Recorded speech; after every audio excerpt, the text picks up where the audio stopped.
अस्सलामुअलैकुम, मैं हूं सूफिया मलिक और आप देख रहे हैं PKN न्यूज़। सबसे पहले मारूफ सियासी व समाजी शख्सियत मैडम मुनीज़ा इस वक्त हमारे नुमाइंदे सरदार बिलाल शौकत के साथ मौजूद हैं और अपने ख्यालात का इजहार कर रही हैं। आइए सुनते हैं उनका क्या कहना है। मैंने बहुत से काम किए हैं। ये औरतों के ये मसाइल हैं, कभी इनके मसाइल ये घर में जब ये नाराज़ होती हैं उनके मसाइल बरातुंदी तौर पर मैं उनके मसला हल करती हूँ। फिर उनके बारे में ये जो गरीब में अवाम है, ये तहसील बलोच से बहुत इलाके लगते हैं। जो ख़वातीन यहाँ हमारी तहसील बलोच में आती हैं, जो सर्वे कराने के लिए आती हैं, उनके साथ खड़ी रहती हूँ। जब कोई उनको अदालत में या कोई ऐसा काम होता है, मैं उनके साथ खड़ी हूँ और खड़ी रहूँगी।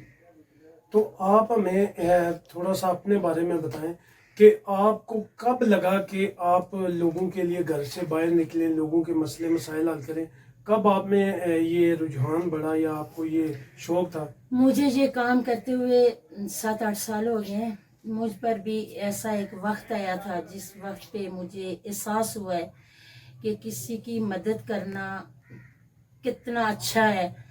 ये मैं कोई दिल में कोई लालच रख के मैं मदद नहीं करती कि ये मुझे कहीं फ़ायदा होगा या मैं ये काम करूँगी तो मुझे ये कुछ मिलेगा या मेरा नाम बहुत ऊपर तक जाएगा। तो ये नहीं, मेरा ये है कि मैं जब किसी की मदद करूँगी तो किसी खातून की ज़बान से ये निकलेगा कि अल्लाह मियाँ इसका भला करे। मैं ख़वातीन को ये पैगाम देना चाहती हूँ कि हिम्मत से कोई भी मुश्किलात या पेश आए तो मैं तो उनको ये पैगाम देती हूँ कि कभी हिम्मत हारनी नहीं चाहिए, हिम्मत रखनी चाहिए। ज़िंदगी और मौत मेरे रब के हाथ में है। तो जिस दिन हमने मरना टाइम है उसमें हम तो मर जाएंगे जैसे लिखी है, मेरी हिम्मत नहीं हारनी चाहिए। फिर मेरी ख़वातीन को ख़ास करके ये है कि जब दरवाजे से बाहर जाएं तो अपने आप को दिलेर और बहादुर गैरतमंद मर्द समझें, औरत समझ कर नहीं। मैं आज तक मैं ना अपने आप को औरत समझा और ना मैं इसके बाद समझूंगी। जिसके साथ जाती होती है वो अपनी आवाज़ उठाए,